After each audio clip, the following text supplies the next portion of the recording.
just like this. But the brothers and sisters in ancient Kemet. So at what point does possibility become probability is a question I want to continue to ask. The biggest problem with this particular civilization, again with the Mayan civilization, is that heretofore they had saw the Maya as basically coming into existence basically between 300 BC and 100 BC for the antecedents of that civilization. Then they have the classic period, the post-classic, and so forth and so on, that runs into the century. So they were saying that there was too much time to separate the Maya from the Egyptians to draw these particular types of parallels. So this was a critical problem, because here you found pyramids, you found mastaba-type pyramids here at Kamakaco. In this area you actually found a burial. In these cylindrical clay containers, they actually buried the dead in fetal positions, right at the base of the pyramid here. So there was no problems with the burials. As you can see, one of the burials here that came, in fact, this is the museum right there on that site, where they actually show it was removed from its fetal position and placed in the museum there. So they had burials in conjunction with their pyramids. As we see in the very beginning, the first pyramid in America has a sarcophagus and also a burial, as they stated recently that there's most likely a tomb inside this particular pyramid. This is important evidence because this evidence here has just recently come out in the last year.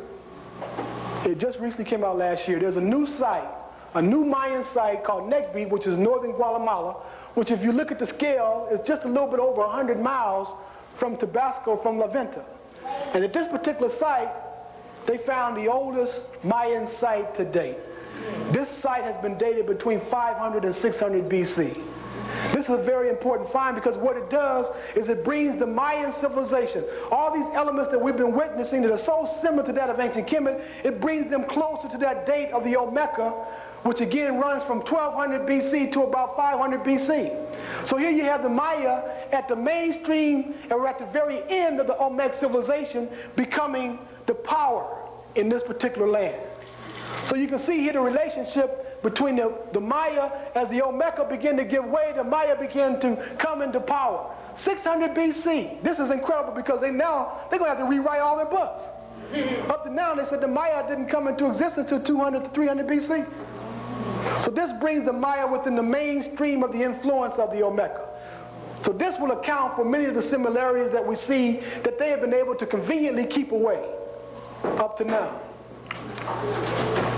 Here's an illustration of that site. It was a bad illustration in the paper, but this is all I could get my hands on. Just announced last year, around February or March.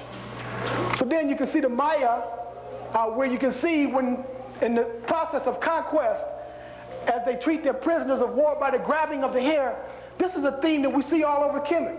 As the pharaohs, as they go after the Assyrians and the Hittites and various enemies, the symbol of submission was to grab one by the hair. So you can see in the art and the iconography in America the same processes in the art coming over here in the Maya. Again, that date being a very important date because it brings the Maya within the mainstream of the Olmec influence. This is important. Over and over again, you see the same symbol of submission by grabbing the hair that you saw in Kemet throughout the Nile Valley. This one being at the great temple of Mendelisi in southern Egypt, the brother of Osiris, a Nubian temple. And it goes all the way back to the Palette of Narmer, as you can see in the very beginning, as they came down from the south in pre-dynastic times and forged the first great city in Kemet. Again, that art, that symbol was already there in prevalence. So nobody can question who had it first.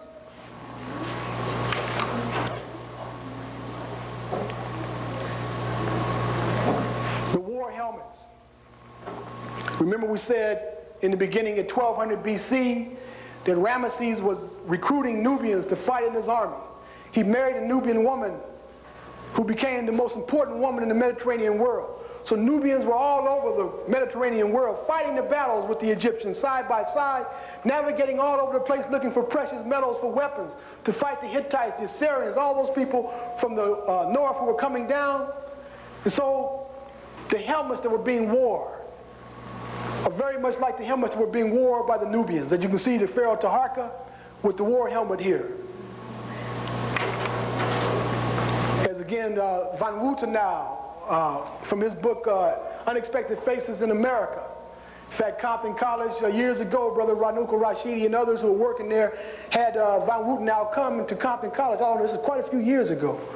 And he was able to point out a number of these particular coincidences, the so-called coincidences, which obviously that there's a connection here of the war helmet and the facial features here. Only in Africa, again, can you anticipate this type of facial expression, the prognathous jaw, the thick lips, the broad nose. These signs and symbols are all over Africa, but these are things that we're just supposed to discard and not consider.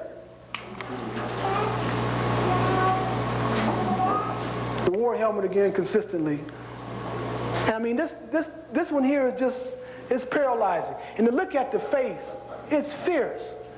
They're no nonsense type people.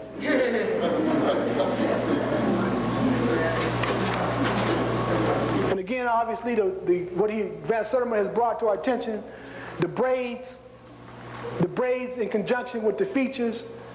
I mean, who else is cornrowing? Bo Derek wasn't around at this time. And I took a picture of my little girl's back of her head just to drive home the point. You know, these are cultural characteristics of these people. These features are characteristics of our people. They go hand in hand. To find this head in America, pre-Columbian, at the heart of the Olmec civilization, is a testimonial to who these foreign people were. You have to consider this evidence. In this particular site, Tlatelolco, they found this. Look at the afro on this face, on this head. Look at the afro. The peppercorn hair, as they call it. The lips, the nose. Again, who else in the world has this type of feature? Turn around and look at each other.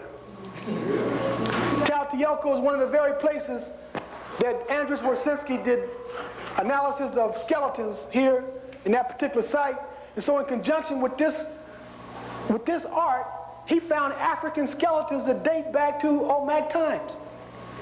Skeletons. Cranioscopically taking measurements of the skulls here at Tlatelolco, the same place you found that art, the art with the African face, they found the African skeletons there. And in 1974, at a conference in Mexico, he announced the discovery, and he wrote, it appeared that some of the skulls from Tlatelolco, Sierra de las Masas, and Monte Alban, all pre-classic sites in Mexico, show to a different degree a clear prevalence of the total negroid pattern that has been evidenced by the use of two methods. Multivariate distance analysis of average characteristics of individual fractions distinguished cranioscopically. B, analysis of frequency distributions of mean index of the position between combinations of racial varieties. Dr. Ben, where are you? Okay, putting it in the simplest terms. Measured the cranium, found that the cranium of the skulls found in this particular tomb was identical to that of not the Negrito types in Southeast Asia, but of the continental African types. And the variations, as far as the variations are concerned, in many cases, in many instances, he was able to find the African skeleton laying next to the Native American skeleton, a female in most cases, and you can see clearly and could differentiate clearly between the skull of the African and that of the Native American. So this is all he is saying. But he was at a conference, so he had to use that term. So we're here, so we don't have to use those terms today. And so it was brought to my attention here, too small, that this particular pyramid was built by dwarfs. 7 dwarfs. I said, well, dwarfs? Now the Mayans were already small people, but they're writing about people who were smaller than themselves. So I said, well, before I explode, let me just check this thing out further. And then sure enough, you found that the dwarf, as the Mayans would consult the dwarf was in power. He was in control of nature.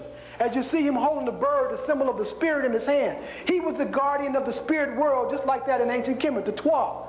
So here we are, we got the concept of the Twa, or the pygmies, in a land where there are no Twas and no pygmies. This is important. We move on, we can see here that in Kemet you can see the pharaoh, as the pharaoh went to the other world, he assumed the position of best Horus, the Twa, the pygmy, and he did the dance of God before Osiris, and with the spirit of the Twa, he could trample on the animals. He could hold all the animals that we were afraid of, that we feared, the scorpions, the serpents, the snakes, the lions, all these animals associated with our fears, he was in control over now because he was